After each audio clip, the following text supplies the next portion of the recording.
sehingga kita bisa berkumpul meskipun ini jamaahnya adalah Zoom-nya ya. Jadi dalam ruang Zoom yang kita juga tidak bisa bertatap muka dalam keadaan sehat walafiat. Tak lupa salawat serta salam kita sampaikan kepada junjungan kita Nabi Muhammad SAW yang telah menuntun kita sehingga kita bisa membedakan mana yang benar, mana yang salah, mana yang hak dan mana yang batil. Selanjutnya adalah ucapan terima kasih kepada panitia yang bekerja buat saya luar biasa cepatnya begitu, karena ini adalah rutin ya, tahunan ini programnya Hima, dan alhamdulillah kita sekarang punya saudara muda ada dari D4 begitu, jadi kita bisa join bareng sehingga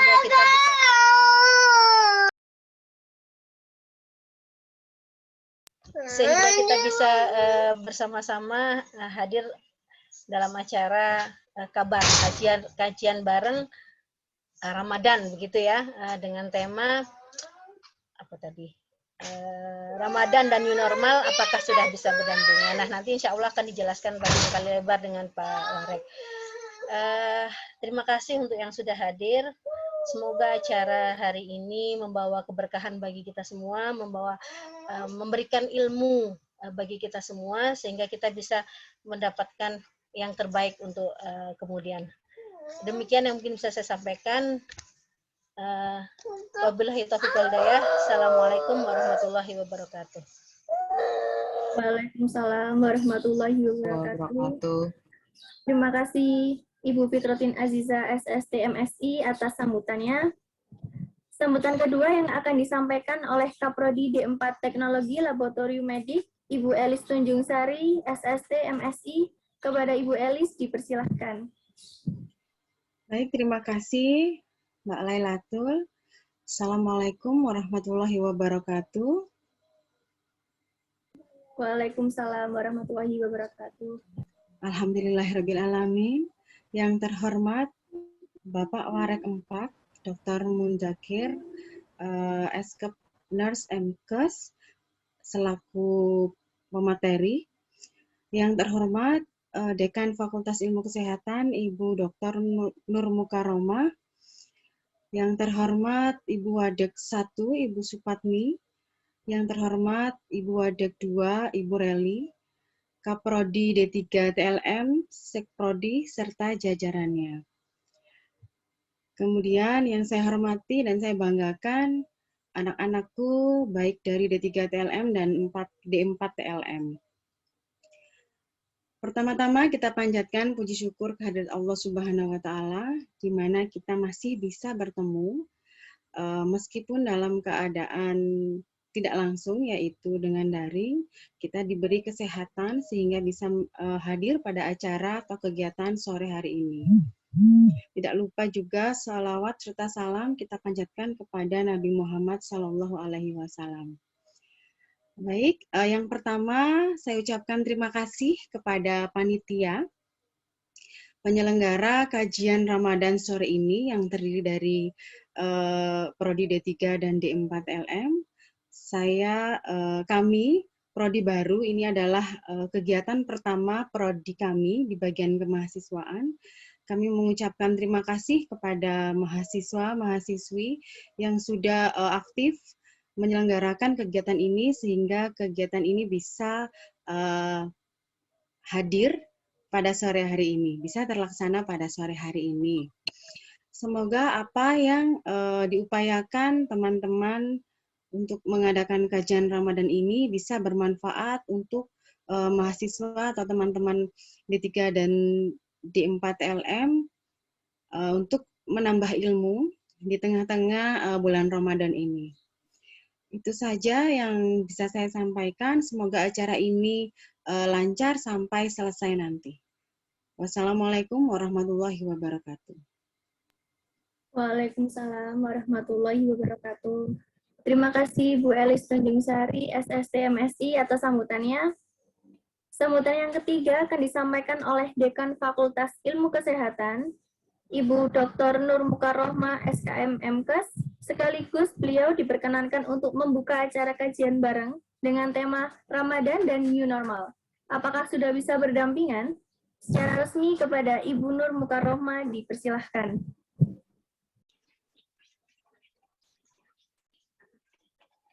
Assalamualaikum warahmatullahi wabarakatuh. Waalaikumsalam warahmatullahi wabarakatuh. Bismillahirrahmanirrahim. Alhamdulillahilladzi arsala rasulahu bil-huda wa dinil haqq liyudhhirahu 'ala dini kulli. Rabbi shrah li sadri wa yassir li amri wahlul 'uqdatam min lisani yafqahu qawli. Amma ba'd. Yang saya hormati, ini sebenarnya belum rawuh ya, Pak Mudzakkir ya. Pak Mudzakkir selaku pemateri nanti. Ibu Reliani, Ibu Supatmi, dan Ibu Reliani sebagai Wakil Dekan 1 dan Wakil Dekan 2. Yang saya hormati, Ibu Fitrotin Aziza dan Ibu Elis, Kaprodi D3 dan D4 LM, yang saya hormati juga. Seluruh dosen D3 dan D4 LM, serta semua mahasiswa D3 dan D4 LM yang saya banggakan dan yang saya sayangi, meskipun saya belum pernah ketemu, tapi insya Allah mulai hari ini nanti kita sering ketemu ya. Alhamdulillah kita sore hari ini bisa bertatap muka melalui virtual. Mudah-mudahan nanti bisa berjalan dengan lancar, mendapat ridha dari Allah Subhanahu Wa Taala. Dan salawat serta salam kita tercurahkan kepada beliau Nabi besar Muhammad Sallallahu Alaihi Wasallam. Anak-anakku semuanya dan seluruh dosen-dosen yang sudah hadir pada sore hari ini, mungkin juga belum pernah ketemu atau belum pernah tahu. Ini media atau momen yang tepat juga, selain bersilaturahim yang tadi sudah disampaikan oleh Bu Ica bahwa ini adalah kegiatan rutin. Tapi hari ini, sore ini saya baru bergabung. Ada yang sudah mengenal saya, yang mengenal Bu Ica dan dosen-dosen. Mahasiswa ada yang sudah kenal, belum ya? Jadi sesuai dengan amanah yang diberikan oleh Pak Rektor kepada saya pada tanggal 15 April yang lalu, diberikan amanah untuk memimpin di Fakultas Ilmu Kesehatan. Dan amanah itu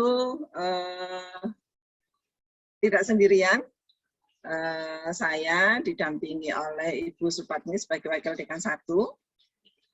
Bu Supatmi bisa menampakkan kameranya, on kamera Bu. Bisa juga raise hand, biar sekaligus perkenalan ke seluruh mahasiswa. Kemudian Wakil Dekan 2, Ibu Reliani SKPNS, Bu Reliani, ya sudah on kamera ya.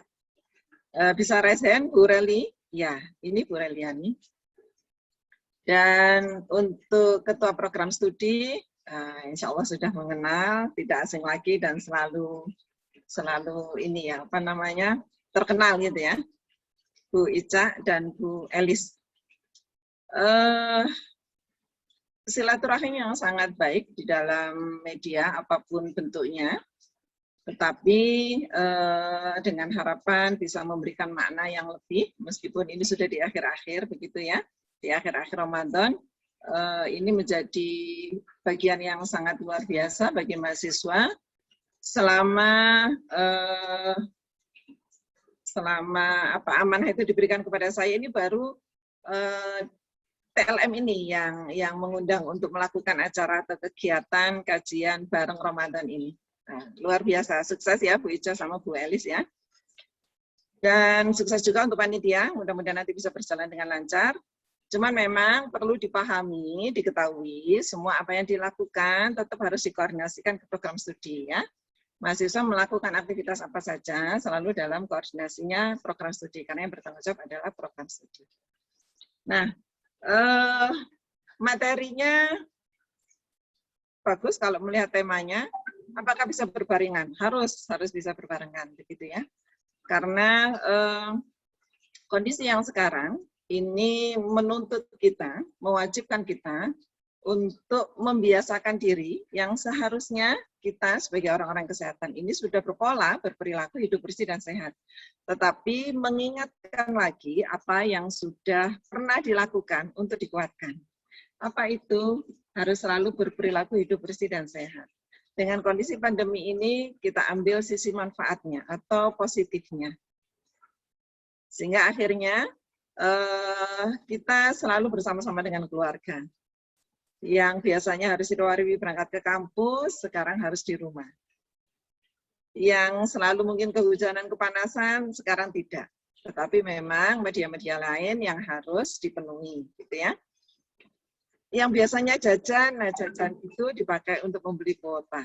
Tetapi tetap kuota atau pulsa itu menjadi bagian penting. Ya, pentingnya alhamdulillah mendapat subsidi juga oleh pemerintah, gitu ya. Jadi bukan menjadi kendala dimanapun kita berada. Nah, karena kita ini adalah pendidikan kesehatan, maka tidak mungkin semuanya dilaksanakan, pembelajaran itu dilaksanakan melalui virtual. Ada bagian-bagian penting yang itu harus dialami. Nah, dialami melalui praktikum itu tidak bisa hanya dibayangkan, tetapi harus turun langsung. Nah, inilah yang nanti harus menjadi bagian penting kegiatan atau kondisi seperti ini menjadi habits yang harus dilakukan. Apa itu? Tidak lepas dari masker. Karena semuanya saya yakin sudah bisa memahami apa itu yang disebut dengan pandemi, bagaimana cara penyebarannya, dan lain-lainnya. Maka habits baru yang awalnya bukan menjadi habits tetapi memang tuntutan kita harus berperilaku hidup bersih dan sehat, maka itu harus menjadi kebiasaan kita. Selalu bermasker di mana saja berada. Jadi 3M yang sekarang menjadi 5M, ya. Jadi selalu memakai masker, selalu mencuci tangan, menjaga jarak, dan seterusnya, ya. Dan tidak kalah pentingnya lagi, segala macam kemana saja kita harus membawa peralatan pribadi. Peralatan makan, minum harus dibawa sendiri. Bagaimana dengan kondisi Ramadan kali ini?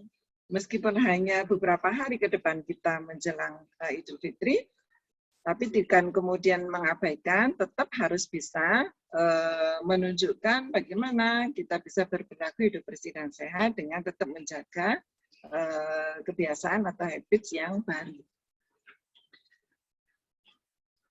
Dan jangan lupa, ini yang mungkin menjadi keluhan, tetapi tidak boleh, semuanya harus dilihat dari sisi positifnya. Di rumah saja, Bu, nggak kemana-mana, sehingga akhirnya biasanya olahraga tidak olahraga.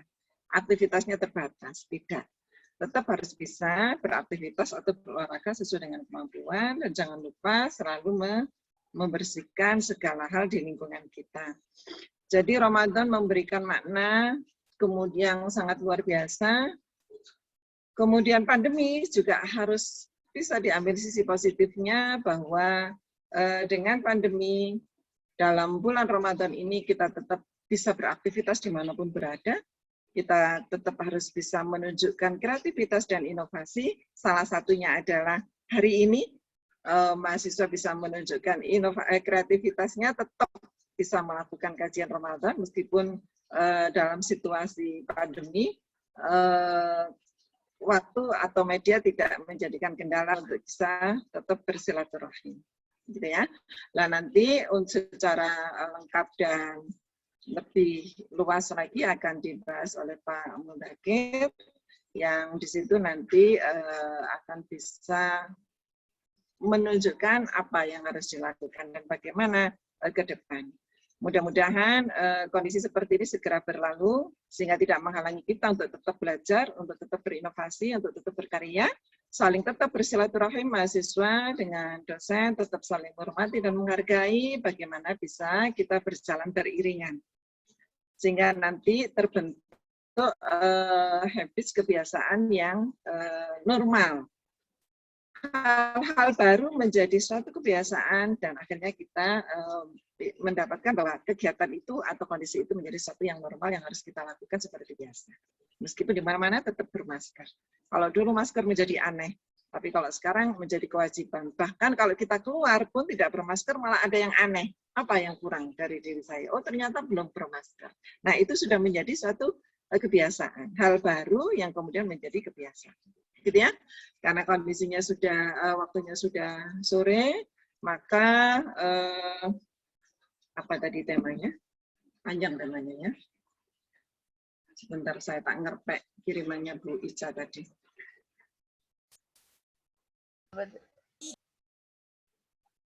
Oh, enggak ketemu Bu Ica. Ramadan dan new normal, Ibu. Apakah bisa berdampingan?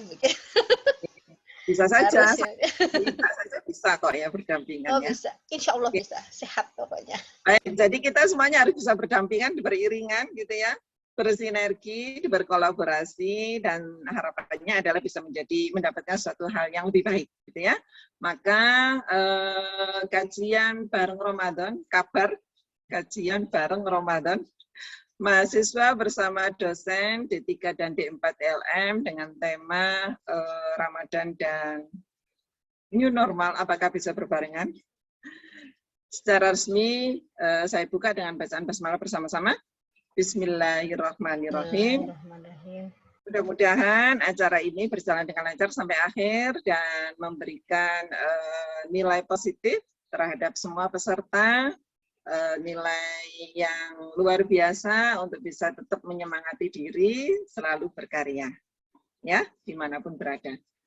Demikian yang bisa saya sampaikan, Bu Ica, Bu Elis, dan semua dosen serta panitia yang luar biasa.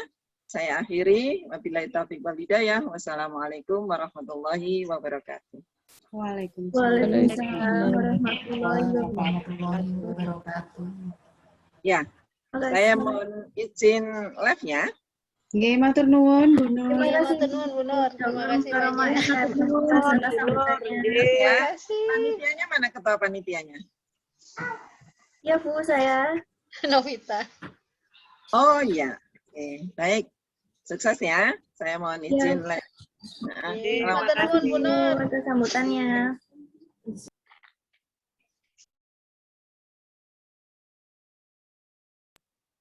Selanjutnya memasuki acara inti, yaitu pemutaran video dan pemaparan materi oleh Dr. Mudakir, S.Kep, Nurse M.Kep, dan dilanjutkan sesi tanya-jawab yang akan dimoderatori Kak Putri Widyaningrum.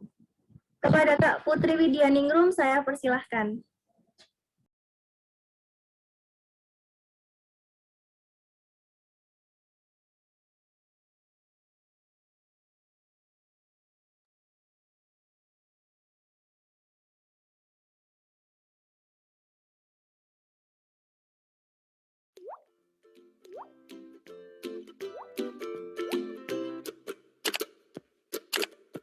Udah kalau urusnya ibaratnya kan bapak, lu juga ikut kata umum, nggak bisa.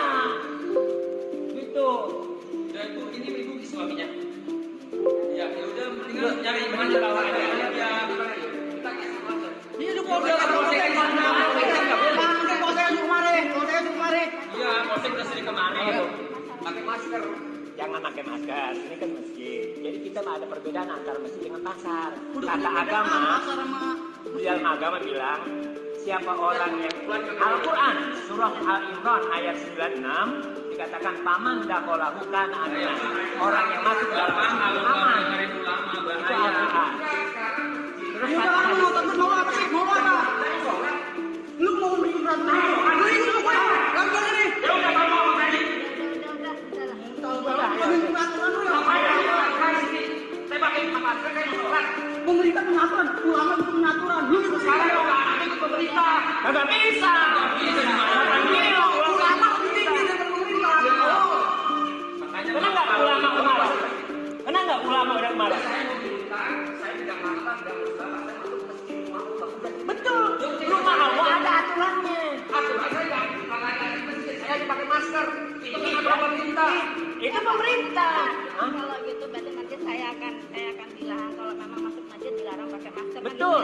Betul kan ada dalilnya. Kita kan ngikutin. Saya cuma nyalain. Sekarang mana kamera kita betul. Kita sampaikan aja. Kita sampein aja, Bapak polsek aja sekarang. Sampein aja. Iya kan gampang kan? Gak usah berdebat kita. Bapak nggak usah berdebat, kita sekarang polsek aja. Hah? Ya, Bapak Berarti sampaikan. Bapak usir saya, kalau nggak salah yuk. Bapak usir saya nggak boleh sholat di sini kan? Pakai masker kan, Pak? Iya, yang nyuruh nggak boleh sholat siapa? Saya nyuruh keluar Bapak ini. Ini maskernya, maksudnya maskernya. Masker. Jangan masker. Kamu keluar dari sini. Loh, tapi bisa saya. Nah iya. Apa? Apa lu? Apa lu?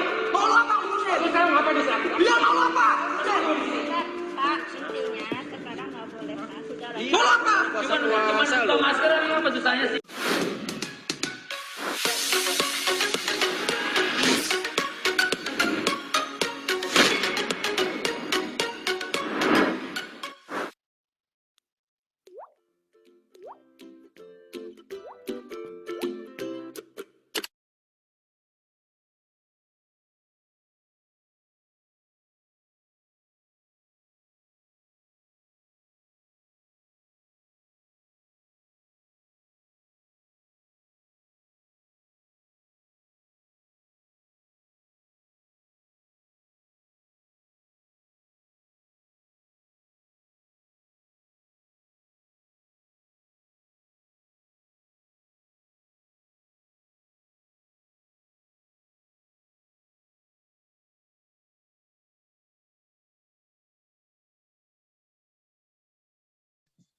Ya, Assalamualaikum warahmatullahi wabarakatuh. Selamat sore teman-teman sekalian. Alhamdulillah ya kita dalam keadaan yang sehat sehingga kita bisa berkumpul pada sore hari ini untuk mendengarkan kajian tentang Ramadan dan New Normal. Apakah bisa berdampingan seperti itu? Berbicara tentang bulan Ramadan adalah bulan yang biasanya memang sering sekali ditunggu-tunggu begitu ya, apalagi bagi umat muslim yang menjalankan ibadah puasa tersebut begitu. Tapi di masa pandemi ini apakah Ramadan akan berjalan seperti tahun-tahun sebelumnya? Biasanya tahun-tahun sebelumnya Ramadan kita tarawih bersama begitu ya, menyemarakkan bulan Ramadan ini dengan bertarawih bersama, bertadarus bersama mungkin di mushola. Lalu apakah tahun ini juga sama begitu? Seperti yang kita tahu di video yang sebelumnya dijelaskan bahwa adanya masalah ketika sholat dimarahi karena tidak menggunakan masker. Nah, sholatnya dimarahi karena menggunakan masker begitu. Lalu ada juga beberapa orang yang memilih untuk tidak berpuasa atau was-was begitu berpuasanya karena memang takut imunnya lemah dan terserang oleh virus corona. Nah, maka dari itu HIMA D3 Teknologi Laboratorium Medis Universitas Muhammadiyah Surabaya mengadakan kajian bersama Bapak Munzakir atau Wakil Rektor 4 dalam bidang keislaman dan kemuhammadiyaan juga digitalisasi untuk membahas Ramadan dan New Normal apakah bisa berdampingan seperti itu. Sebelumnya saya akan membacakan CV dari pemateri.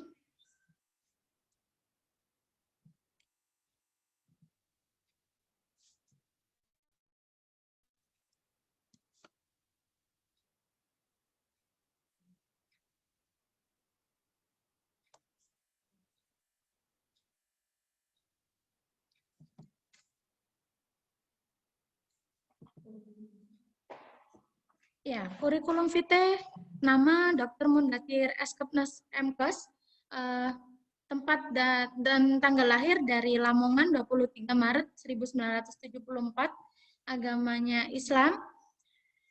Sekarang dia menjabat sebagai Wakil Rektor 4 di Universitas Muhammadiyah Surabaya. Di tahun sebelumnya beliau menjadi Dekan Fakultas Ilmu Kesehatan Universitas Muhammadiyah Surabaya di tahun 2007 sampai dengan tahun 2021. Di tahun 2013 sampai 2017 beliau menjabat sebagai Wakil Dekan 1 yaitu bidang akademik kemahasiswaan dan kerjasama Fakultas Ilmu Kesehatan Universitas Muhammadiyah Surabaya. Setelah itu di tahun 2009 beliau juga sempat menjabat sebagai Ketua Program Studi S1 Keperawatan Fakultas Ilmu Kesehatan Universitas Muhammadiyah Surabaya. Di tahun 2006 sampai 2009, beliau juga menjabat sebagai sekretaris program studi dari S1 Keperawatan dan Fakultas Ilmu Kesehatan Universitas Muhammadiyah Surabaya. Organisasi profesi dan ilmiah kemasyarakatan di tahun 2019-2023 sedang menjabat sebagai ketua di AIPNEMA. Dari tahun 2017 hingga sekarang juga beliau sedang menjabat sebagai asesor di LAMPTKes 2017 sampai 2022 atau sedang menjabat juga sebagai ketua subbidang humas dari AIPNI Pusat. Beliau juga pernah menjabat sebagai anggota subbidang kebijaksanaan dan pendidikan di AIPNI atau Asosiasi Institusi Pendidikan Nurse Indonesia Pusat di tahun 2013 sampai 2017. Pernah menjadi ketua umum di Ikatan Perawat Kesehatan Jiwa Indonesia Jawa Timur pada tahun 2013 sampai dengan 2018. Menjadi divisi organisasi pada DPW PPNI atau Persatuan Perawat Nasional Indonesia Jawa Timur pada tahun 2015 hingga sekarang, juga menjabat sebagai Wakil Ketua Bidang Infokom dan Penelitian dari DPD PPNI pada tahun 2012 hingga saat ini, juga sedang menjabat sebagai Sekretaris MPKU PWM Jatim dari tahun 2015 hingga sekarang.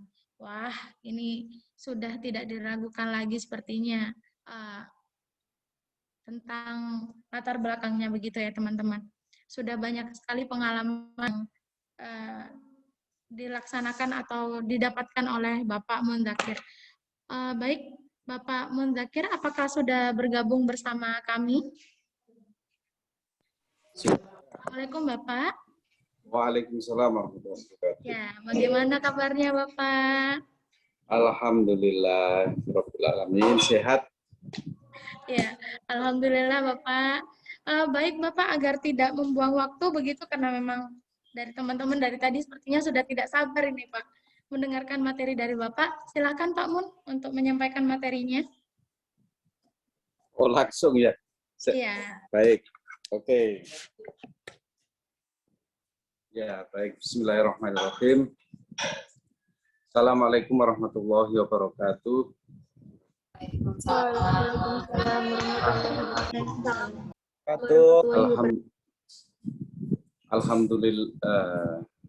Alhamdulillahirabbil alamin wa bihi nasta'in ala umuri waddin wassalatu wassalamu ala asrofil anbiya'i wal mursalin wa ala alihi wa ashabihi ajmain.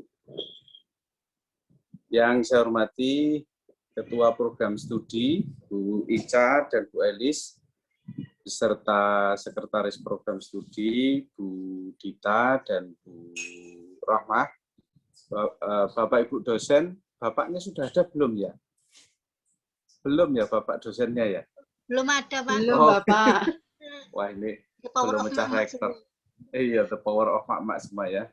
Jadi ibu-ibu dosen TLM, baik prodi D3 maupun D4, yang cantik-cantik, yang seger-seger, yang sehat-sehat, yang saya banggakan. Dan tak lupa adalah seluruh mahasiswa TLM yang saya sayangi, saya cintai, saya banggakan. Alhamdulillah kita bisa bertatap muka kembali di acara kajian Ramadan, kajian bareng Ramadan ya, kabar atau apa istilahnya di surat itu. Tema ini ciri khas mahasiswa TLM itu pinter membuat tema ya. Temanya kalau nggak salah Ramadan dan new normal, apakah sudah berdamai atau sudah berdampingan? Bisa berdampingan. Oh iya, apakah sudah bisa berdampingan? Ini khasnya mahasiswa TLM, selalu pinter membuat tema-tema itu. Oke, baik. Kalau lihat temanya ini, ada 3 kata kunci ya. Jadi ada 3 kata kunci yang mungkin perlu kita diskusikan pada sore hari ini. Yang pertama adalah Ramadan itu sendiri. Kemudian yang kedua nanti adalah new normal, dan yang ketiga adalah ya berdampingan. Berdampingan itu kira-kira apakah dua antara Ramadan dan new normal ini bisa berjalan, bisa seiring berjalan, dan bisa saling sinergis untuk bisa dilaksanakan. Oke, saya mulai dari Ramadan dulu. Jadi bulan Ramadan ini memang bulan istimewa bagi kita semua, khususnya bagi umat Muslim, ya, dan khususnya bagi yang beriman. Saya yakin seluruh mahasiswa TLM ini semua sudah hafal dalil wajibnya berpuasa. Ya ayyuhalladzina amanu kutiba alaikumusiyam kama kutiba alal ladzina min qablikum la'allakum tattaqun. Saya hakul yakin semua sudah hafal kecuali yang belum, ya. Ya, jadi kecuali yang belum. Kalau yang belum segera dihafalkan. Karena nanti kalau sudah lulus mahasiswa Unmu Surabaya disuruh kultum, diminta kultum ke musola, ke masjidnya, kalau enggak hafal, wah itu nanti jadi malu ini Bu Ica sama Bu Elis, ya. Nah, begitu pula nanti kalau kerja atau mengabdi di amal usaha Muhammadiyah, di Rumah Sakit Muhammadiyah, atau di amal usaha yang lain, ditanya lulusan mana, nah, coba sebutkan dalil kewajiban puasa. Nah, kalau nggak hafal nanti jadi malu, ya. Ya, jadi dalam surat Al-Baqarah ayat 183 itu jelas kita semua yang muslim, ya, terutama yang beriman, ini yang muslim, ya, kita wajib untuk menjalankan puasa ini, ya. Ibadah puasa ini wajib. Itu artinya kalau wajib, adik-adik semua kalau tidak ada uzur yang syar'i maka berdosa kalau tidak menjalankan ibadah puasa. Kecuali yang punya uzur syar'i. Uzur syar'i itu apa?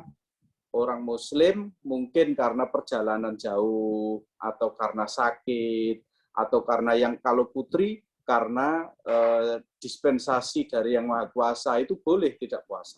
Nah, itu namanya uzur syar'i, uzur yang diperbolehkan. Tapi kalau hanya tidak kuat ngempet lapar atau ngempet puasa, ya berdosa, ya. Jadi itu kewajiban.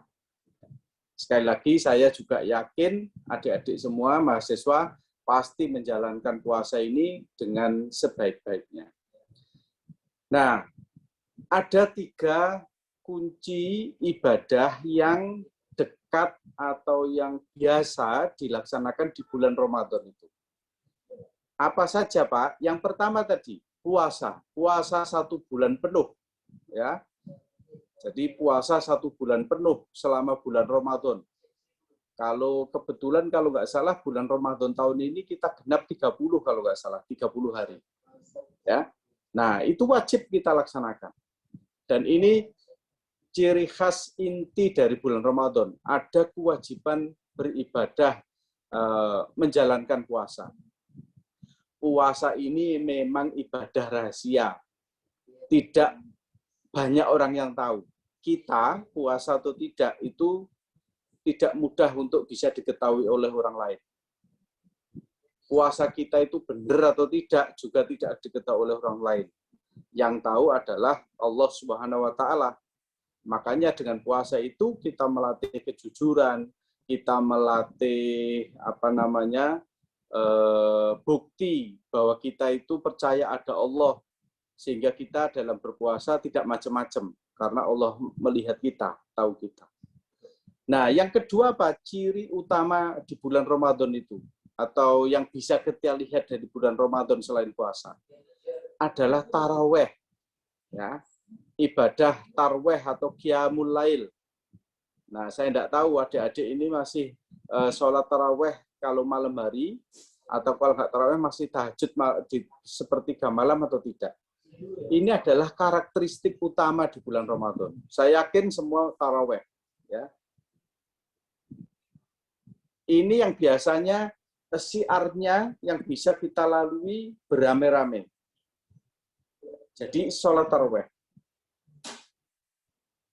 Selain sholat tarawih apa?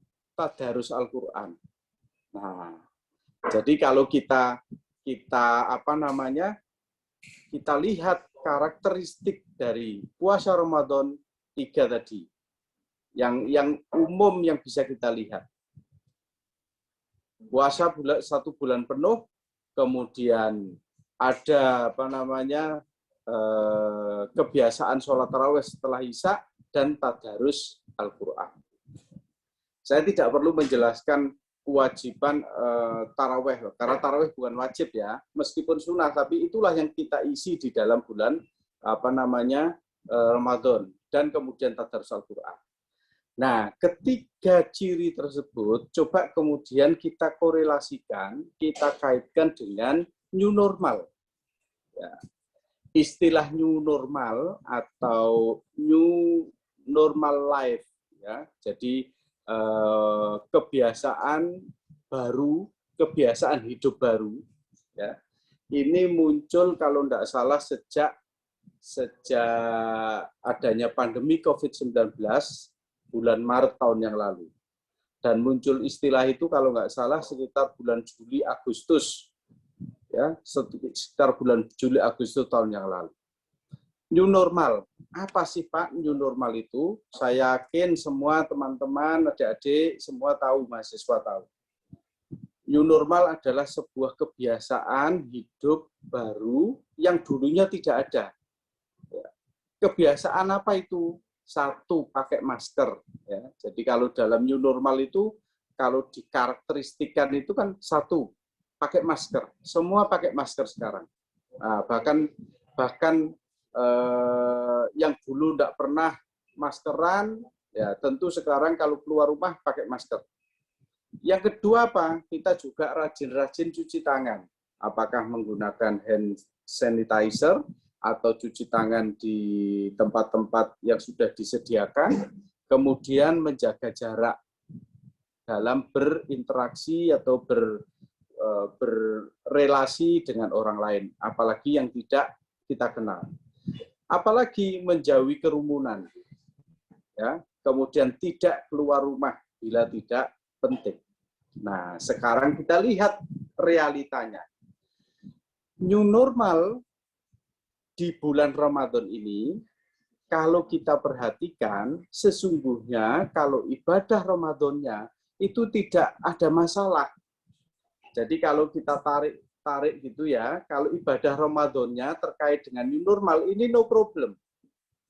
Kenapa tidak ada masalah, Pak? Kalau tadi sholat, ibadah puasa, itu enggak ada masalah, ada pandemi. Bahkan banyak penelitian, banyak pakar menyebutkan dengan berpuasa, imunitas kita itu akan naik, imunitas tubuh akan meningkat. Ya, mekanismenya banyak yang menjelaskan. Justru dengan kita berpuasa, dengan imunitas tubuh meningkat, maka ketahanan tubuh kita akan kuat dan bisa mengurangi resiko apa? Resiko terinfeksi COVID-19 lebih parah. Ya kira-kira kalau terinfeksi pun kekebalan tubuh kita akan lebih kuat dan mungkin resikonya akan lebih minimal. Nah, terkait dengan ibadah yang lain, misalnya tarawih. Tarawih juga sebenarnya tidak ada masalah. Kenapa tidak ada masalah dengan new normal? Bukankah tarawih itu bisa dilaksanakan di rumah? Ya. Jadi adik-adik semua, meskipun new normal, kita dianjurkan untuk tidak bergerombol, tidak keluar rumah. Sesungguhnya ibadah Ramadan, sekali lagi saya sampaikan, tidak ada masalah dengan ibadah Ramadan. Meskipun new normal, kita bisa ibadah tarawih di rumah. Loh Pak, bukankah lebih baik ibadah Ramadan itu di masjid berjamaah? Kalau berjamaah ya, tapi kalau di masjid ini banyak paham, ya. Bahkan Rasulullah dalam sebuah riwayat menjalankan ibadah Qiyamul Lail itu hanya beberapa kali saja di masjid. Selanjutnya dilaksanakan di mana? Di rumah. Kenapa? Banyak juga riwayat menyebutkan ibadah sholat yang sunnah itu lebih bagus dikerjakan di rumah daripada di masjid. Kenapa begitu? Karena itu bisa menghindari perasaan atau persepsi-persepsi yang mungkin bisa timbul. Kalau kita di masjid, mungkin ada terkadang muncul sifat riaknya, ya, supaya bisa dilihat, oh sholatnya dikhusyuk-khusyuk, no. Terus bisa juga menimbulkan kemungkinan kalau tidak dikontrol, menyebabkan apa? Tadi pamer, oh itu dianggap santri, dianggap khusyuk. Belum lagi kalau biasanya nih, tapi saya yakin tidak ibu-ibu analis, kalau keluar rumah, misalnya di masjid, pakai rukuh yang anyar, yang motifnya kembang-kembang, yang bagus, yang mahal, itu biasanya lebih pede dan bisa menunjukkan ke orang lain. Ini kemungkinan resiko-resiko kalau ibadah itu dilaksanakan di luar rumah. Nah, makanya Rasulullah mengajarkan kalau sholat sunnah terutama, itu lebih baik dikerjakan di rumah. Termasuk adalah sholat malam di bulan Ramadan. Nah, jadi yang penting adalah usahakan berjamaah. Ya, jadi kalau ada adik sholat taraweh di rumah saja tidak apa-apa, tapi berjamaah, ajak saudaranya, ajak orang tuanya di rumah tidak apa-apa. Di rumah is better than di masjid untuk saat ini. Untuk di masa pandemi ini. Ingat, itu pernyataan saya, semasa di masjid ini. Apalagi, mohon maaf, pandemi ini belum selesai loh ya. Pandemi ini belum selesai. Di Surabaya, yang tinggal di Surabaya, apalagi yang di daerah, sudah banyak orang yang tidak menggunakan masker. Iya kan? Nah, saya yakin yang di masjid-masjid yang di mana di Surabaya, mungkin daerah mana Kedung Cowek, kemudian daerah mana lagi Sidotopo, itu saya juga yakin banyak yang tidak pakai masker. Nah, siapa tahu itu apa? Resikonya besar sekali ya, resikonya besar sekali. Untuk itu, kalau saya sih masih konsisten di rumah. Ya, boleh ditiru, boleh tidak. Kalau saya masih konsisten di rumah, sholat malam atau sholat taraweh, sholat tahajud di rumah, berjamaah dengan keluarga, berjamaah dengan anak-anak. Kenapa Pak? Ingat, ini masih pandemi, ya, masih pandemi. Masih pandemi itu apa? Masih resiko, ada resiko penyakit yang di situ mengancam kita, ya, resiko mengancam kita. Kita nggak tahu siapa yang terinfeksi, tertular, apalagi banyak OTG, orang dengan tidak dengan tanda gejala, OTG, orang tidak ada gejala. Ya, itu banyak sekali. Kita tidak tahu, tapi suatu saat itu bisa mengancam kita. Ya. Dalilnya apa, Pak? Nah, sering disebut dalil itu ya. Saya ambilkan dari kaidah fikih. Darul mafasid aula min jalbil madsolih.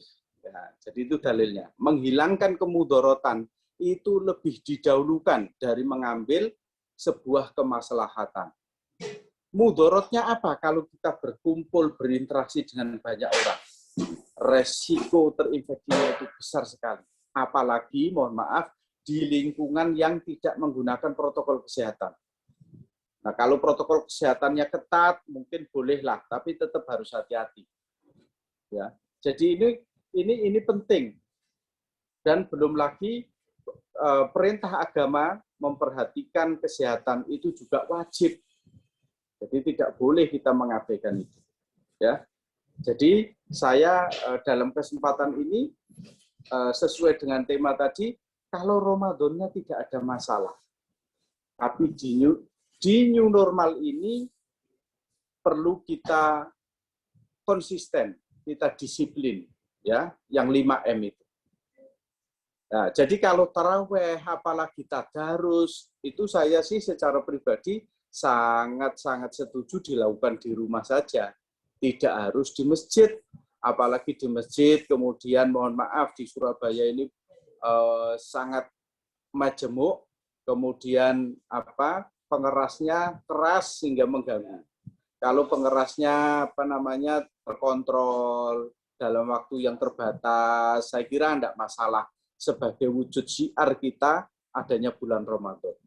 Nah, yang berbahaya itu apa sih? Yang berbahaya itu sebenarnya bukan ibadahnya, saya kembalikan lagi, tapi adalah budayanya. Kita ingat bahwa setelah Ramadan atau selama Ramadan, kalau ibadahnya sekali lagi tidak ada masalah dengan era new normal. Tapi yang masalah adalah budayanya, ikutan dari budaya, bukan masalah budayanya, tapi efek dari budaya itu. Budaya apa yang dimaksud Pak Mudzakkir? Budaya mudik.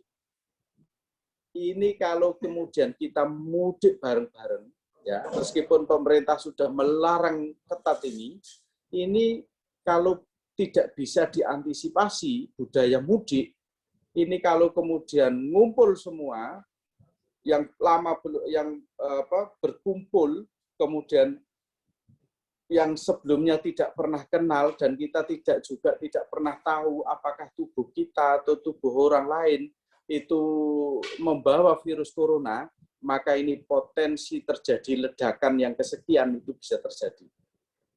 Bukankah kita tahu, kita bisa belajar dari mana? Dari kasus di India. Ya, bayangkan di India itu setelah ada ritual keagamaan, mandi bersama di Sungai Gangga atau di mana itu, kemudian tidak lama setelah itu terjadi ledakan yang sekarang menjadi isu dunia. Ratusan ribu terkonfirmasi dalam sehari. Kemudian rumah sakit sudah tidak menampung. Mungkin kita juga sudah melihat atau menyaksikan di video beberapa waktu terakhir ini, rumah sakit sudah tidak mampu, sudah nyerah, bahkan dokter perawatnya sudah nyerah, masyarakatnya juga sudah kalut, memarahi, membentak-bentak petugas kesehatan. Nah, ini adalah efek dari apa? Dari mungkin kekurang hati-hatian dari kita semua. Untuk itu, teman-teman semua, adik-adik mahasiswa, meskipun di Indonesia saat ini sudah mulai menurun ya, tapi kemarin itu naik lagi, itu saya lihat itu 5.000 sekian, yang sebelumnya sudah turun 4.000. Saya nggak tahu untuk hari ini sudah berapa lagi. Menurut saya sebagai petugas kesehatan, kita tetap harus bisa berperan apa? Menjadi teladan, menjadi contoh untuk tetap disiplin menjaga protokol kesehatan. Ya, tetap disiplin. Pak, saya kan kuat. Nah, jangan begitu, jangan sombong. Nanti kalau sudah kena, wassalam itu ya.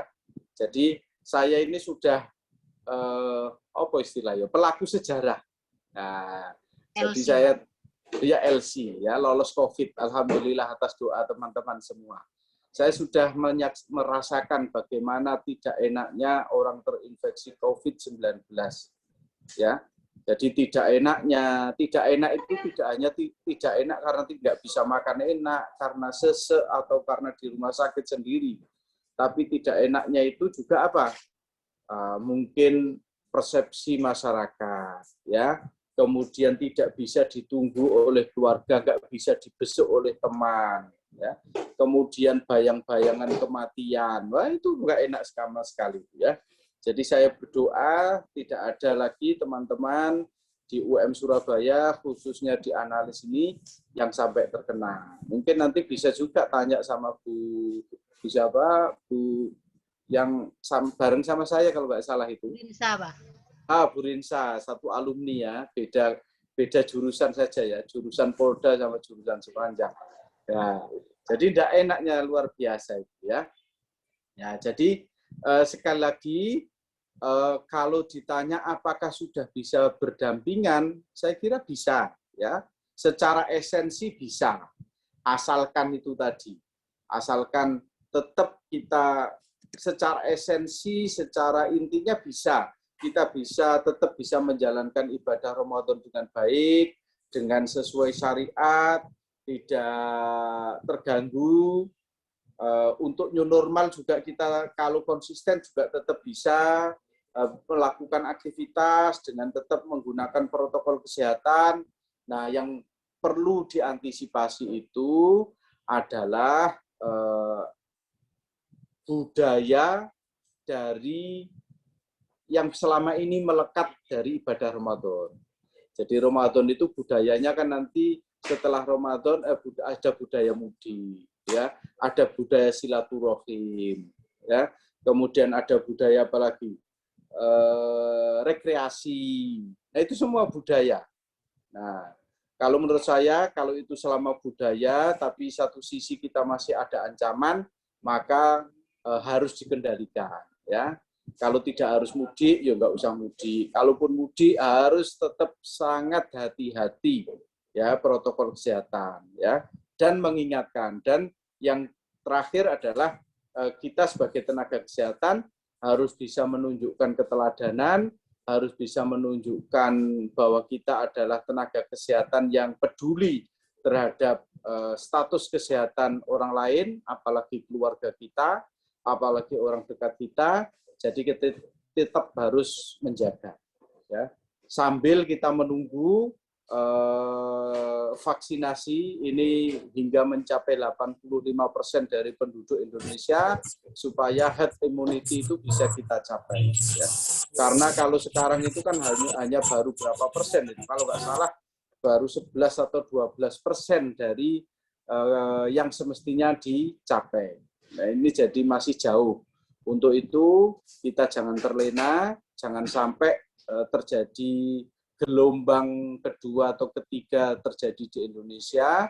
Jangan sampai negara-negara seperti India atau negara mana ya, Brasil atau mana lagi yang mengalami gelombang kedua itu terjadi di Indonesia. Saya kira itu siapa moderator yang mau yang bisa saya sampaikan. Mudah-mudahan kita semua terjaga dari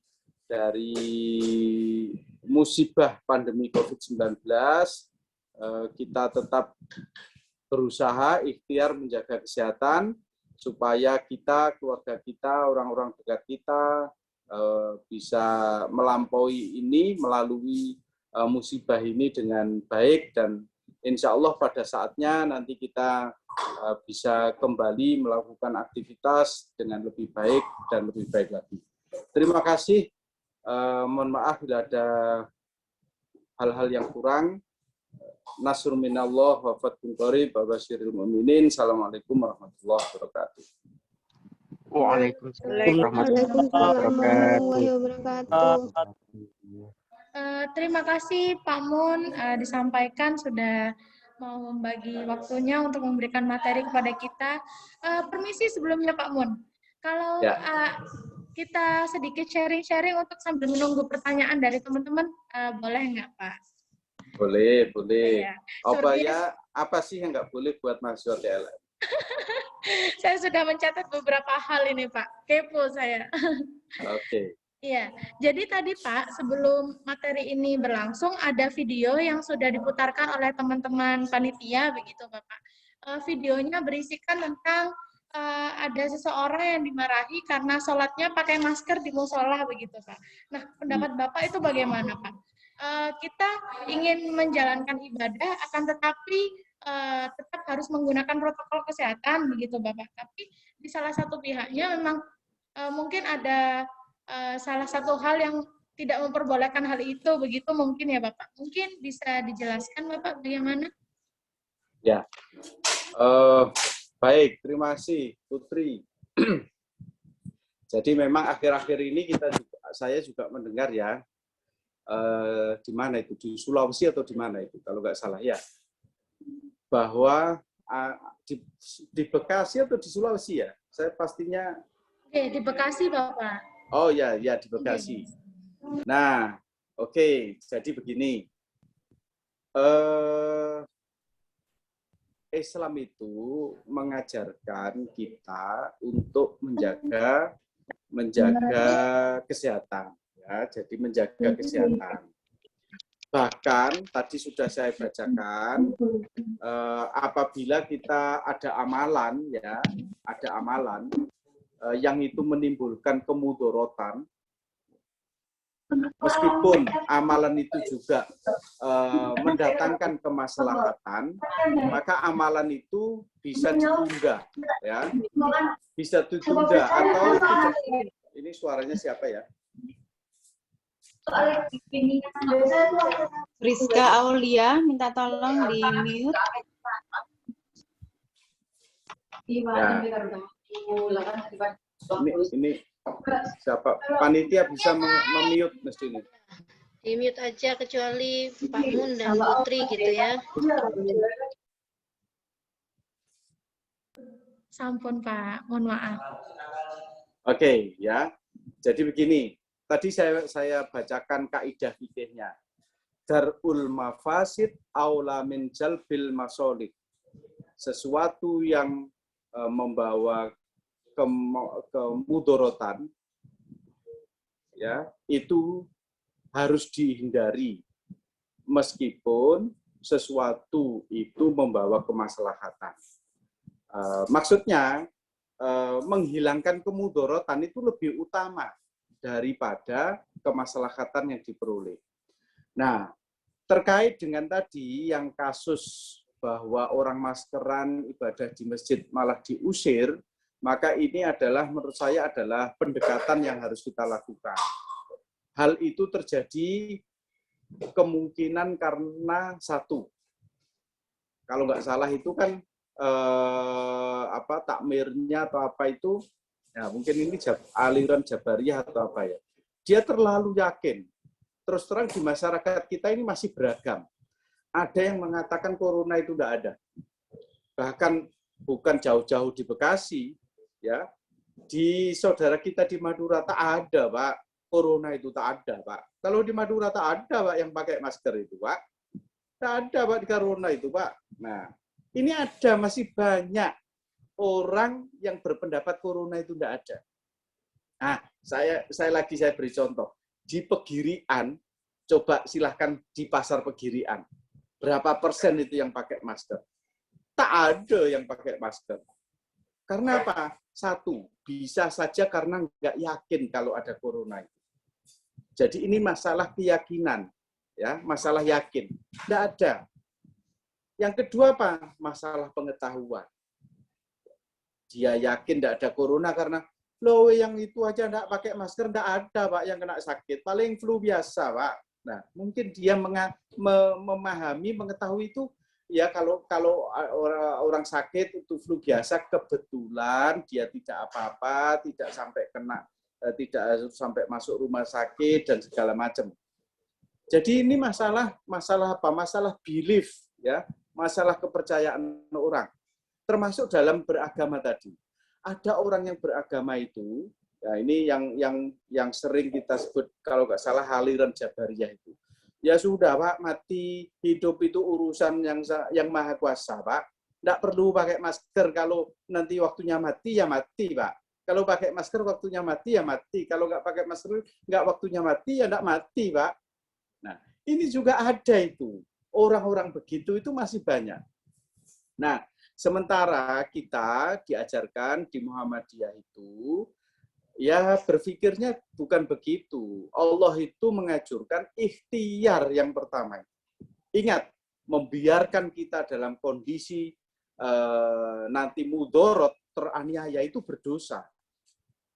Nah, sehingga kalau kasus tadi itu, Putri, menurut saya, ini adalah bagian dari tugas kita sebagai tenaga kesehatan, melakukan pendekatan edukasi kepada masyarakat. Ya, Putri kan tahu di awal-awal dulu corona stigma itu negatif, stigma negatif terhadap orang yang terkena corona ini kan tinggi. Nah, orang yang tadi menolak orang yang pakai masker itu dia bisa karena ketidaktahuannya, kemudian kedua bisa karena kepercayaannya bahwa di lingkungan itu tidak ada yang terkena corona, dan justru kalau yang menggunakan masker itu dianggap dia tidak percaya kepada takdir Tuhan, sehingga dia mengesampingkan atau mendiskriminasikan orang yang sedang berusaha menggunakan masker sebagai ikhtiarnya. Maka kita, menurut saya ya tugas kita itu realita yang harus kita terima, bahwa di masyarakat kita itu masih sangat majemuk, masih sangat plural, baik dari pengetahuannya, baik dari segi pemahamannya terhadap agama, ya. Makanya kita beragama itu sebenarnya kan tidak boleh hanya semata-mata keyakinan. Kita beragama itu harus juga dengan pengetahuan. Nah, ini pentingnya. Jadi beragama itu, adik-adik semua, saudara-saudaraku, teman-temanku semua, beragama itu tidak boleh hanya berdasar pada keyakinan, tapi juga harus pada pengetahuan. Ya, seperti tadi, masa di masjid di masjid malah tidak boleh pakai masker. Di sisi lain, kita sebagai orang yang beragama, yang mempunyai ilmunya, mempunyai pengetahuan tentang pencegahan dan pengetahuan tentang mungkin dalil-dalil yang lain bahwa menjaga kesehatan itu wajib, menghindari mudarat itu penting dibanding maslahatan, maka kita tetap memakai masker. Ya, jadi tanggapan saya itu realita, Putri, tapi tugas kita untuk tetap memberikan edukasi, memberikan pencerahan kepada masyarakat. Ya. Even masyarakat yang mengaku taat kepada Allah, taat dalam beribadah, tetap itu menjadi sasaran kita untuk tetap meningkatkan, ya berdakwah lah, bahasa agama tetap kita berdakwah sesuai dengan kapasitas kita sebagai tenaga kesehatan, kita tetap berdakwah tentang kesehatan. Saya kira itu tanggapan saya, Putri. Terima kasih. Oke, baik. Terima kasih Pak Mun. Sebenarnya sudah ada 3 pertanyaan dari teman-teman, tapi saya masih mau nunggu beberapa pertanyaan dari teman-teman, Bapak. Karena nanti di akhir ada 3 door prize yang akan didapatkan dari teman-teman, begitu Bapak, untuk pertanyaan-pertanyaan yang menarik. Mungkin satu lagi ya Bapak, ini yang paling menjadi pertanyaan untuk banyak orang begitu Bapak, apalagi saya sekarang sedang melakukan PKL begitu Bapak. Jadi jadi ada beberapa orang yang memang tidak berpuasa begitu Bapak, atau was-was berpuasa karena memang takut imunnya itu menurun begitu Bapak. Imunnya menurun. Lalu apakah memang benar ada hubungannya begitu Bapak antara imun yang menurun dengan berpuasa? Begitu, Pak. Terima kasih. Ya, baik. Ini pertanyaannya bagus sekali. Beberapa waktu yang lalu itu ada artikel baik sekali. Jadi, puasa itu sesungguhnya, tadi saya sampaikan ya, nanti secara detail kalau perlu saya share lah, bahwa puasa itu justru meningkatkan imun, bukan menurunkan imun. Ya. Jadi kalau ada mahasiswa yang sedang praktek, kemudian tidak berpuasa, alasan menurunkan imun, maka itu tidak tepat. Karena apa? Imun itu justru puasa itu justru meningkatkan imun, ya. Jadi meningkatkan imun. Penjelasannya bagaimana, Pak? Kok iso puasa meningkatkan imun? Banyak penyakit itu terjadi karena makanan, ya. Jadi dari makanan. Biasanya juga gula darah kita itu juga meningkat juga karena makanan. Nah, dengan berpuasa itu banyak hormon Ya, nanti saya share ya. Saya tidak coba saya carikan ini. Barangkali saya bisa share ke Anda terkait dengan bagaimana puasa itu bisa meningkatkan imunitas. Awal-awal waktu dulu itu ada juga video dari seorang dokter penyakit dalam yang menyampaikan ternyata berpuasa itu justru malah hal yang paling efektif untuk mencegah tertularnya COVID-19. Nah, tadi terkait dengan puasa. Ini ada tulisan bagus ini. Jadi kenapa puasa itu bisa meningkatkan imun? Jadi perubahan pola makan saya bacakan di bulan Ramadan berpengaruh pada pola sirkandian mikroba yang ada di dalam tubuh, khususnya di saluran pencernaan. Aksis diet mikroba kekebalan tubuh akan berubah timingnya dari siang hari menjadi malam hari yang dikendalikan oleh jam tubuh atau master clock yang berlokasi di otak, seperti yang disarikan oleh Dan Ping Zheng, Karina Ratiner, dan Eran Elnaf, penulis Israel, Cina, dan Jerman. Dikatakan bahwa perubahan jam tubuh atau tadi master clock akan berpengaruh pada jam lokal atau local clock yang ada di seluruh sel tubuh, termasuk pengaturan fungsi fisiologi sel imun atau kekebalan.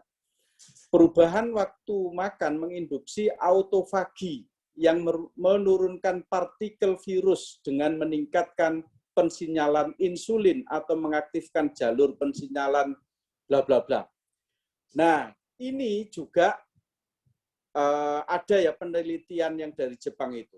Tadi autofagi ini memainkan peran penting dalam mengatur respon imun bawaan atau alami maupun imun adaptif, seperti antibodi G di darah, antibodi A di lendir, sel T dan sel B, serta produksi mediator inflamasi, interleukin, sitokin, kemokin, seperti yang disampaikan oleh pemenang Nobel Yoshinori Otsuma dari Jepang.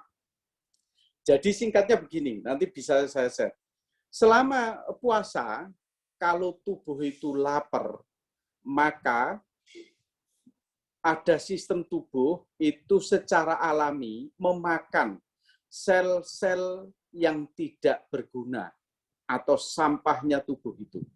Nah, kalau sampah tubuh itu dimakan, itu maka nanti yang ada adalah sel-sel baik yang di situ nanti meningkatkan imunitas tubuh. Ya. Jadi salah sekali kalau puasa itu menurunkan imunitas, justru malah meningkatkan imunitas, asalkan dilakukan dengan baik. Jadi waktunya berbuka ya berbuka, ya. Kemudian sahur ya sahur, minum vitamin.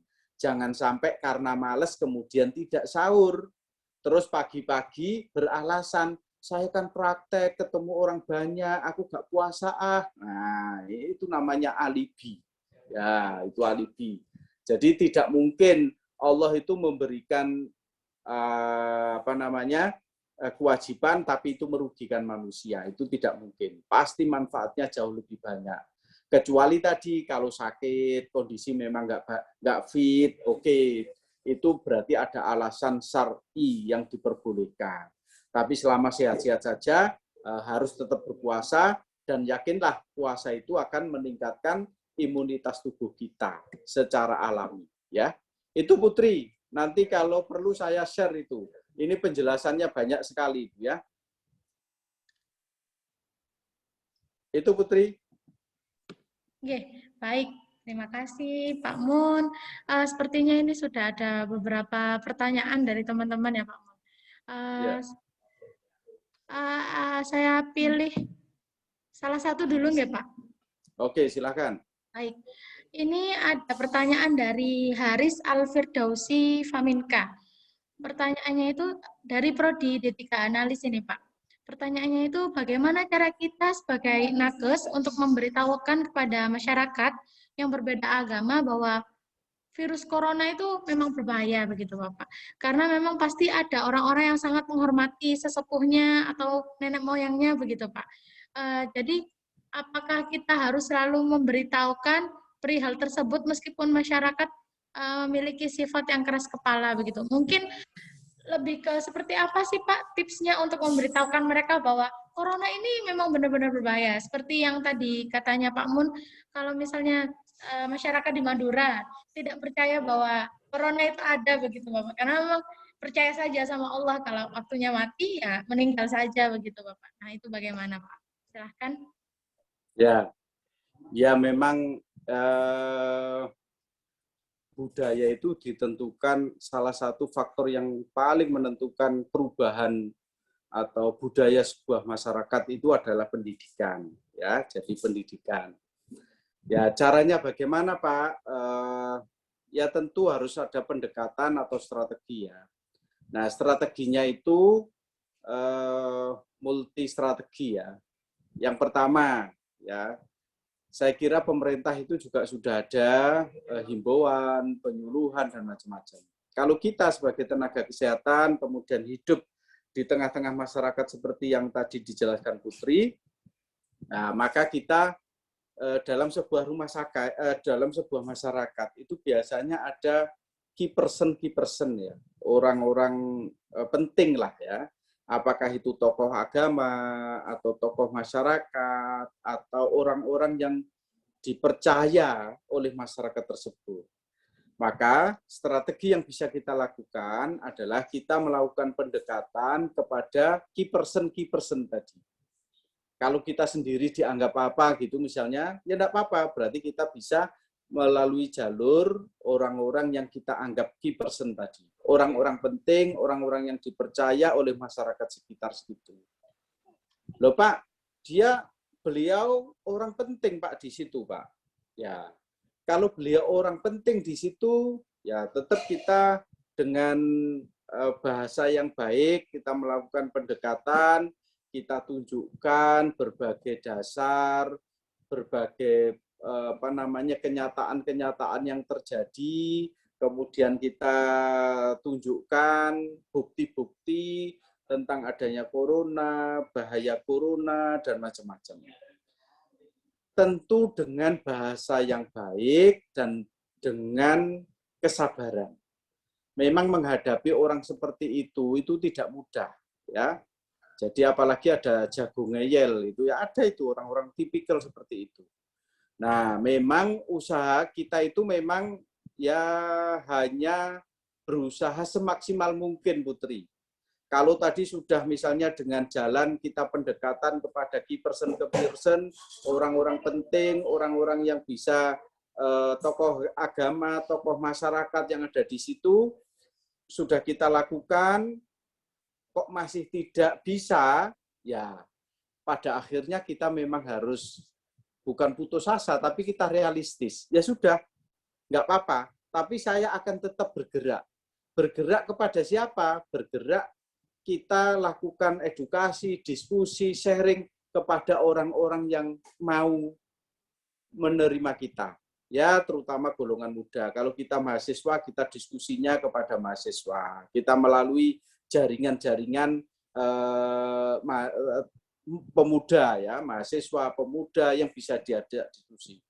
Loh, bagaimana Pak dengan orang yang tua-tua tadi seperti itu? Ya enggak apa-apa, yang sabar saja, kita tunggu saja waktunya. Nanti kan pada saatnya beliau akan enggak ada. Ya, jadi pada akhirnya memang kita enggak bisa apa-apa ya. Jadi memang sekali lagi budaya itu bisa sangat ditentukan berubahnya adalah dengan faktor pendidikan. Kalau memang kita sudah berusaha maksimal, ya pada akhirnya kita harus menyerahkan kepada Tuhan yang Maha Kuasa. Kita ambil saja pelajaran. Memang tidak semua bisa menerima pencerahan yang kita berikan. Ya, Nabi Muhammad saja tidak berhasil itu memberikan pencerahan, mengajak kepada paman dekatnya Abu Thalib. Ya kan? Ya, jadi pada akhirnya kita harus menyerahkan hal-hal seperti itu kepada kekuasaan Allah. Kalau kita sudah usaha maksimal, tapi kita masih tidak mampu. Yang penting kita usaha, cari key person-nya, kemudian kalau sudah, ajak kekuatan-kekuatan yang lain, para pemuda, para mahasiswa, teman-teman yang terdidik, terpelajar, itu yang kita ajak. Kalau semua sudah kita lakukan, masih tidak bisa, ya kita pasrahkan saja. Kita tunggu saja saatnya beliau dipanggil pada Yang Maha Kuasa. Itu Putri, jawaban saya. Oke, baik. Berarti untuk membina hubungan saling percaya bukan hanya sama pacar saja, nggih Pak, nggih. Sama masyarakat juga butuh, nggih Pak. Oh iya, penting itu. Masyarakat itu justru penting. Kalau pacar itu nggak terlalu penting itu. Oh, begitu. Kalau nanti dipercaya pacar, kalau nggak dipercaya masyarakat, wah berapi. Tapi kalau nggak dipercaya pacar, dipercaya masyarakat, masih bisa cari lagi, Putri. Betul, betul. Baik, ini ada pertanyaan lagi, Bapak, dari Kenari Sri Wahyuni, D3 Analis Kesehatan, Angkatan 2020, Bapak. Ya. Saya pernah baca berita penjelasan ulama mengenai sholatnya pasien wabah penyakit COVID dan tenaga kesehatan. Di situ dijelaskan bahwa kondisi sakit tersebut termasuk uzur yang menyebabkan seseorang mendapatkan keringanan dalam pelaksanaan ibadah sholat. Lalu bagaimana tanggapan Bapak mengenai hal tersebut dan sebenarnya keringanan apa saja yang diberikan syariat kepada orang yang sakit itu? Begitu Bapak. Monggo. Oke. Ya, baik, terima kasih. Nah, kebetulan ini saya pas membuka ada hadis riwayat Bukhari ya. Wa idza amartukum bi amrin fa'atu minhu mastata'tum. Jika aku memerintahkan sesuatu, maka kerjakanlah sesuai dengan kemampuan kalian. Nah, jadi ini saya kira sangat relevan. Ada lagi ayat ya, kalau nggak salah di surat Al-Baqarah itu, la yukallifullahu nafsan illa wus'aha. Dan tidaklah Allah itu memberi beban di luar kemampuan manusia. Nah, tadi didukung dengan hadis tadi, hadis riwayat Bukhari tadi, wa idza amartukum bi amrin fa'atu minhu mastata'tum. Ya, jadi jika aku memerintahkan sesuatu, akunya ini Rasulullah, maka kerjakanlah sesuai dengan kemampuan kalian. Bagi orang sakit, ya selain di ayat tadi bahwa Allah tidak akan berikan beban di luar kemampuannya, juga hadis ini maka rukhsah yang berlaku, ya keringanan yang berlaku. Pak, sholatnya orang sakit itu bagaimana? Ya ada, kan itu mulai bertahap, ya ada juga riwayat yang menyebutkan sholat kalau tidak bisa dilaksanakan dengan berdiri maka duduklah. Apabila tidak bisa dilakukan duduk, maka berbaringlah. Apabila tidak bisa berbaring, maka sholatnya adalah dengan hati. Nah, dengan rasa, dengan hati. Apabila tidak bisa, ya maka disolatkan. Nah, artinya apa? Yang penting itu sholat. Ya, caranya bagaimana itu sesuai dengan kemampuan kita. Ya, saya kalau mau boleh cerita, selama saya sakit kemarin, hampir 20 hari ya, saya dirawat di rumah sakit itu karena COVID itu. Alhamdulillah, saya insya Allah sholat ya kewajiban 5 waktu itu saya tunaikan. Meskipun dengan cara apa? Pada saat saya masih bisa duduk, saya duduk ya karena dipakai infus ya, pakai infus, saya duduk. Ya, sholat. Nah, kebetulan karena istri saya juga ikut, maka jamaah dengan istri. Sholat dengan duduk. Meskipun dengan waktu itu sudah mulai sesek menggos-menggos ya, sudah menggos-menggos. Sesek. Jadi berdoanya itu sambil megap-megap begitu sebelum pakai oksigen. Nah, ketika sudah pakai oksigen, maka sholat saya adalah dengan berbaring. Ya, saya tetap meragakan sholat begini sambil berbaring. tentu tidak bisa sujud. Sujudnya ya hanya menganggukkan kepala begini saja sambil berbaring. Doanya tetap. Ya, jadi itu namanya semampunya. Insya Allah Allah itu maha mengetahui, maha penyayang, maha kasih sayang. Dan sholatnya untuk menghindari karena saya pakai infus, kemudian tidak boleh turun dari tempat tidur, maka saya sholatnya adalah dengan saya jamak. Nah, di jamak, tidak apa-apa. Saya hakul yakin Allah itu maha mengetahui, maha pengasih, maha penyayang. Yang penting kita sebagai umat Islam dalam kondisi apapun kita usahakan harus tetap sholat. Caranya bagaimanapun semampu kita. Ya, dulu waktu saya di Australia, meskipun sehat, ya, karena saya sambil ada aktivitas yang tidak memungkinkan izin untuk sholat, maka saya sholat di mobil. Ya, sebelum bekerja saya sholat di mobil, bahkan sebelum waktunya.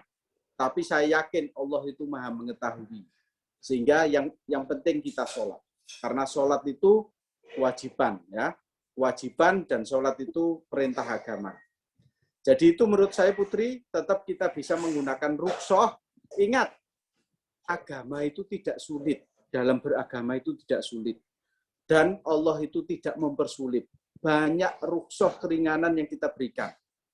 Hanya saja kita selama ini itu, pola pikir kita terbelenggu. Sholat itu kalau tidak begini tidak sah. Kalau tidak begini tidak boleh. Nah itu terbelenggu itu. Maka sekarang harus dicerahkan bahwa sholat itu mudah, tapi jangan dipermudah-mudah ya. Ajaran agama itu tidak memberatkan, harus kita lakukan dengan baik. Nah ini semua memang perlu ilmu Putri. Jadi untuk bisa yakin itu ada ilmunya ya. Silahkan sering membaca fikih kalau terkait dengan syariat ya.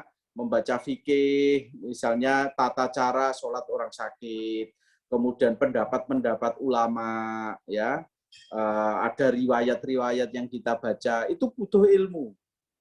Tapi saya yakin ini Mas TLM ini ilmunya sudah luar biasa. Bukankah mata kuliah AIK ini 4 ya, 8 SKS ya? Nah, mestinya harus sudah luar biasa ya.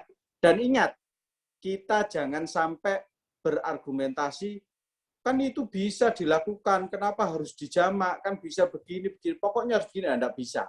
Rukhsah itu diberikan oleh Allah untuk apa? Sebagai apa? Sebagai wujud kasih sayang kita. Wujud kasih sayang Allah kepada kita. Bahkan ada dalam sebuah hadis, sebuah riwayat, ketika ada sahabat tidak menjalankan rukhsah yang diberikan, maka ada pernyataan dari, kalau nggak salah Rasulullah, itu dianggap orang sombong. Wis dikai rukhsah, misalnya Anda ini dalam perjalanan, ya toh? Rukhsahnya pada dalam perjalanan sholat itu bisa dijamak, bisa dikosor. Nah, ada orang yang alim, loh enggak bisa. Kosor itu kalau perjalanan sekian, kalau hanya sekian kan tidak perlu dikosor, misalnya begitu. Kalau dulu Nabi kan jalan, kalau tidak jalan kan boleh, misalnya begitu. Tidak perlu dikosor. Nah, ada ulama ya, kalau nggak salah dari riwayat itu dianggap sebagai bentuk kesombongan kita. Allah itu loh maha pengasih, penyayang. Kalau capek dalam perjalanan, silahkan sholatnya dijamak, silahkan dikosor. Tidak harus, bahkan Abu Hurairah itu kalau nggak salah saya baca, dia selama kuliah, selama menuntut ilmu, itu sholatnya selalu dijamak, selalu dikosor. Nah ini boleh ditiru ini oleh mahasiswa. Nah, daripada tidak sholat. Ya, jadi Islam itu tidak memberatkan kita, sehingga apalagi dalam kasus tadi, kayak orang sakit, wah itu harus, rukhsah itu harus diambil. Jadi tidak masalah, sholatnya dengan cara berbaring, bahkan dengan cara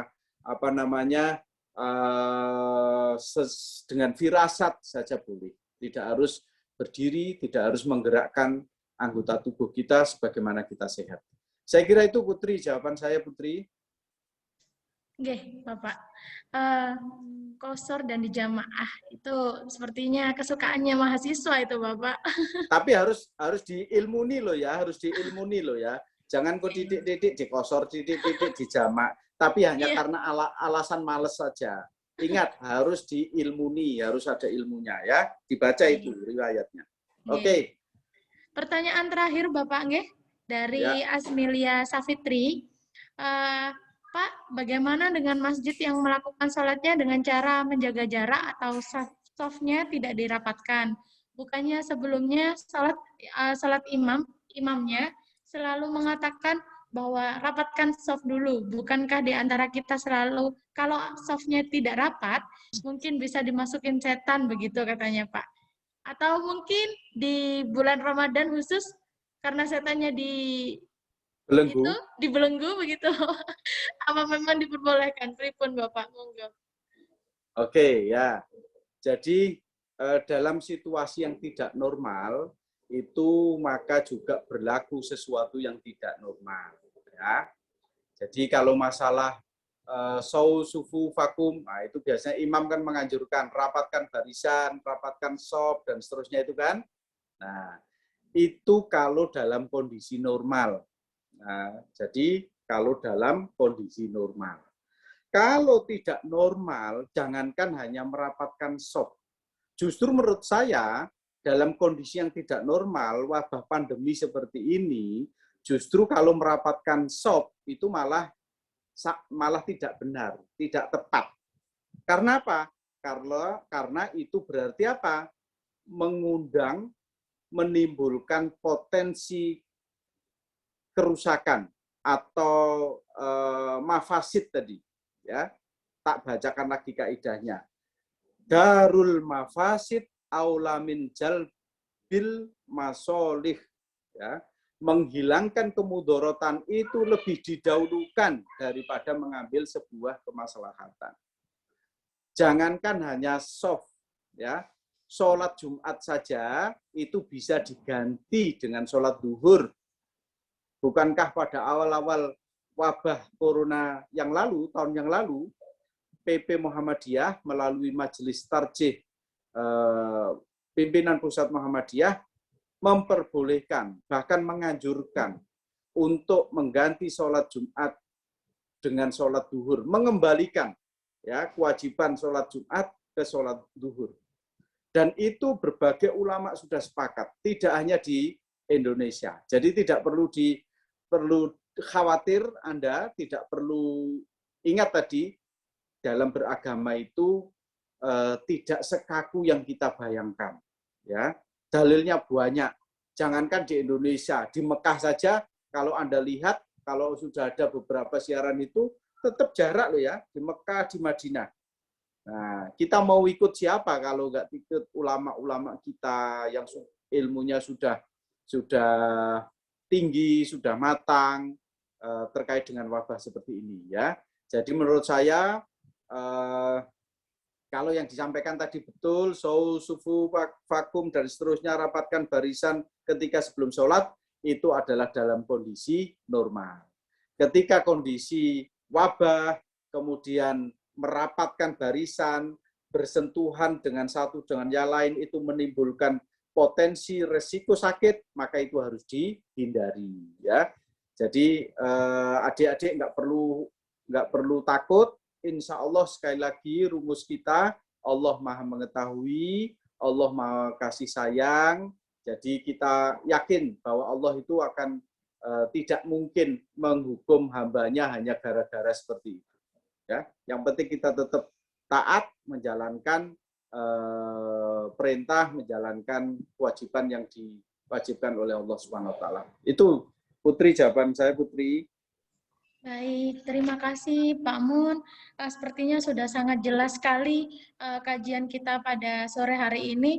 Terima kasih sekali ya Pak Mun sudah meluangkan waktunya untuk berbagi bersama kami. Sama-sama. Jangan lupa tetap jaga kesehatan ya, protokol kesehatannya. Oke. Selamat menjalankan puasanya ya Bapak. Minal aizin wal faizin sebelumnya Bapak. Oh ya, nanti kan ada lagi halal bihalal. Enggak. Ya Bu Ica ya, Bu Elis ya. Enggak, Pak. Oke, oke. Baik, sepertinya sudah sangat jelas sekali begitu tentang pemaparan materi terkait dengan Ramadan dan new normal, apakah bisa berdampingan. Jadi sudah jelas ya teman-teman, sangat bisa sekali berdampingan begitu. Asal bagaimana kitanya untuk bisa memprioritaskan ibadahnya dan memprioritaskan juga tentang kesehatannya, begitu ya teman-teman. Kesimpulan di sini yang saya tulis adalah untuk urusan ibadah memang harus selalu dinomorsatukan, tapi untuk mematuhi protokol kesehatan tetap harus dilaksanakan begitu. Mari tetap untuk memakai masker, menjaga jarak, mencuci tangan, menghindari kerumunan, dan mengurangi mobilitas agar kita semua tetap dalam kondisi sehat sehingga nantinya kita akan bisa tetap berkumpul dan bisa saling menyayangi antara keluarga dan satu sama lainnya, begitu ya teman-teman. Selamat menjalankan puasanya.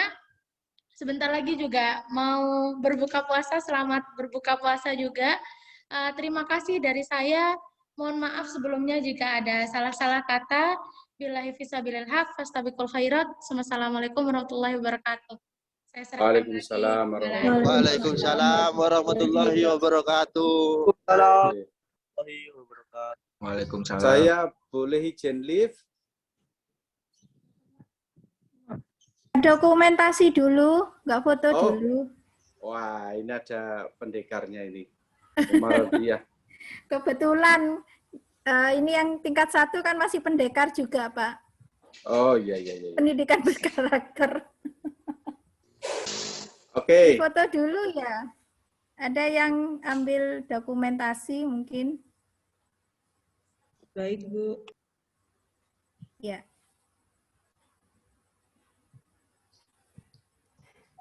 Silakan dipandu. Ya. Senyum biar cantik, biar ganteng. Enaknya ada masker itu senyum gak ketok ya. Nggak kelihatan ya Pak ya. Kayaknya menghemat lipstik juga itu ya.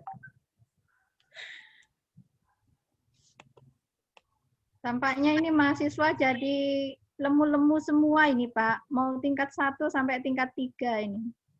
Ojo lemu lah, seger. Oh seger. Iya. Iya, seger-seger semua.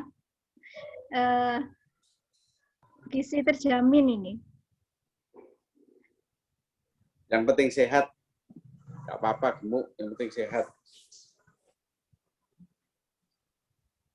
Oh, ada Bu Adek juga ya, ada Bu Reli juga ini. Saya lihat ini.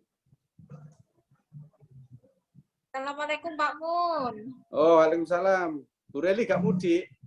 Ini Pak sampun di Trenggalek. Oh iya dah, oh, alhamdulillah. Iya, tanggal 5 kemarin. Oh, ya pas 1 hari sebelum anu ya. Nggih. Oke. Ya wes, alhamdulillah semudik Mbak. Saya nggak mudik kok Bu Nuzul harus nggak boleh mudik Pak Mun. Iya, saya nggak apa-apa sih. Bu Nuzul itu harus share log sama foto. Waduh. Oh, caranya gitu ya kalau iya. Oh. Jadi bendino isu-isu foto mari ngono di share log Bu Mer. Jadi kalaupun pulang ke Lamongan paginya harus balik lagi ke sini. Kasus. Aduh, iya. Bu Mer pulang iki, Bu Mer. Iya Pak, ini sudah di Madura sejak hari Selasa kemarin. Ini Jar Suramadu. Jangan lupa tetap pakai masker Bu Mer. Meskipun di sana tak percaya kalau ada corona. Selalu. Aku pernah diomongi petugas di Transmart nanti. Loh Pak, mana ada corona Pak? Di Surabaya aja. Kalau di Madura Pak, tidak ada Pak yang pakai masker Pak. Tidak ada Pak corona itu Pak di Madura Pak. Petugas, ini banyak petugas. Dari Madura loh Pak. Lah iya, petugas Transmart. Ini real cerita, tak cerita itu. Saya diprotes begitu. Tak ada Pak di Madura itu corona Pak. Gitu. Ya wes, ini sudah selesai kan? Sudah ya, sudah selesai ya. Udah ya? Saya tak siap-siap. Pak Mun, Tak siap-siap ya. Sami-sami. matur suwun sedanten. Jaga kesehatan. Matur wabarakatuh. Sami-sami. Terima kasih Bapak. Terima kasih Pak Mun. Bu Patmi. Ya, izin live dulu. Saya matikan tadi ini video dulu. Mau persiapan berbuka. Internetnya kurang support tadi, agak sore-sore lampunya listriknya di daerah saya. Matur nuwun Bu Patmi. Izin live dulu. Sukses selalu. Terima kasih banyak sekali. Matur nuwun Bu Ica, Bu Elis. Monggo pamit. Belum ditutup Bu sama MC-nya. Oh iya sih, ya Allah. Silakan MC. Baik, terima kasih kepada moderator Kak Putri Widianingrum.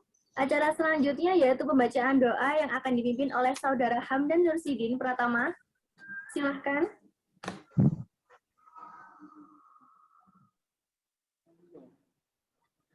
Assalamualaikum warahmatullahi wabarakatuh. Waalaikumsalam warahmatullahi wabarakatuh. Allahumma sholli ala Muhammad wa ala ali Muhammad kama shallaita ala Ibrahim wa ala ali Ibrahim wa barik ala Muhammad wa ala ali Muhammad kama barakta ala Ibrahim wa ala ali Ibrahim innaka Hamidum Majid. Allahumma ighfir lil muslimina wal muslimat wal mu'minina wal mu'minat al ahya'i minhum wal amwat innaka samiun qaribun mujibud da'wat. Allahumma dfa'anna al bala wal baba waz zalazila wal mihan wa su'al fitan ma dhahara minha wa ma batan. Allahumma inna nas'aluka al huda wat tuqa wal afa wal ghina. Rabbana zalamna anfusana wa illam taghfir lana wa tarhamna lanakunanna minal khasirin. Rabbana la tuzigh qulubana ba'da idh hadaitana wa hab lana min ladunka rahmah innaka antal wahhab. Allahumma alif baina qulubina wa aslih dzata bainina wa hadina subulas salam wa najjina minadh dhulumati ilan nur wa jannibna al fawahisha ma dhahara minha wa ma batan wa barik lana fi asma'ina wa absarina wa qulubina wa azwajina wa zurriyyatina wa tub alaina innaka antat tawwabur rahim waj'alna syakirina li ni'amika musnina biha 'alaik qabilina laha wa atmimha 'alaina. Rabbana hab lana min azwajina wa dhurriyyatina qurrata a'yun waj'alna lil muttaqina imama Rabbana atina fid dunya hasanah wa fil akhirati hasanah wa qina adzaban nar wa adkhilnal jannata ma'al abrar ya aziz ya ghafar ya rabbal alamin.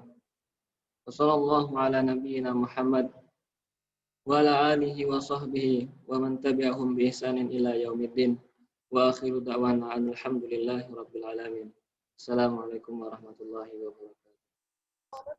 Waalaikumsalam warahmatullahi wabarakatuh.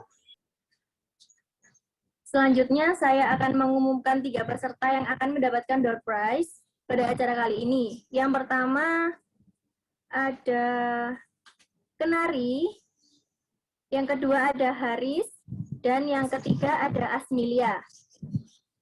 Untuk nama-nama tersebut, selesai acara dimohon menghubungi panitia untuk penyerahan door prize ya. Alhamdulillah kita telah sampai di penghujung acara sore ini. Terima kasih kepada Bapak Dr. Mudakir Eskep Nurse MKep yang telah memberikan materi. Semoga apa yang kita dapatkan hari ini menambah ilmu dan wawasan kita semua. Saya mengucapkan terima kasih kepada seluruh dosen, teman-teman yang telah hadir pada acara kali ini. Next. Saya selaku MC dan panitia yang bertugas, mohon dimaafkan atas kesalahan kata dan perbuatan, dan kami pamit undur diri. Nun kolami wa mayasurun fastaghfirul khairat. Wassalamualaikum warahmatullahi wabarakatuh. Waalaikumsalam warahmatullahi wabarakatuh. Sukses ya acaranya. Amin. Terima kasih Bu Ica. Bu Ica, terima kasih para Tunggu acara-acara berikutnya ya, Lebaran nanti ya. Baik Bu. Halal bihalal jangan lupa. Oke Bu, siap. Ditunggu nggih Bu. Ya, dicari tema yang menarik lagi. Iya. Terima kasih ya semuanya ya. Terima kasih supportnya. Terima kasih Bu Elis. Ya. Terima kasih. Izin live ya. Oke, terima kasih Bu Dia. Assalamualaikum. Panitia semuanya. Saya minta dikirimi foto-fotonya tadi ya, yang ada Pak Mun minta dikirim soalnya. Iya, Pak. Iya. Bu Ica nggak foto juga, Bu? Kan sudah tadi foto. Aduh, Ibu kenapa Izin live Mbak Bu Ica, matur nuwun. Doyo. Bu Dia. Nggih, Bu Dia, matur nuwun. Makasih Bu Rinsa, nggih. Bu Rinsa, terima kasih banyak. Nggih, Bu Ica. Matur nuwun. Terima kasih. Assalamualaikum. Waalaikumsalam.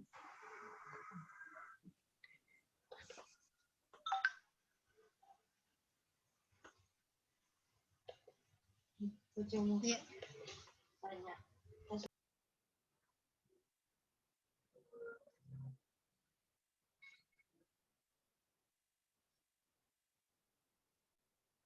Langsung ya.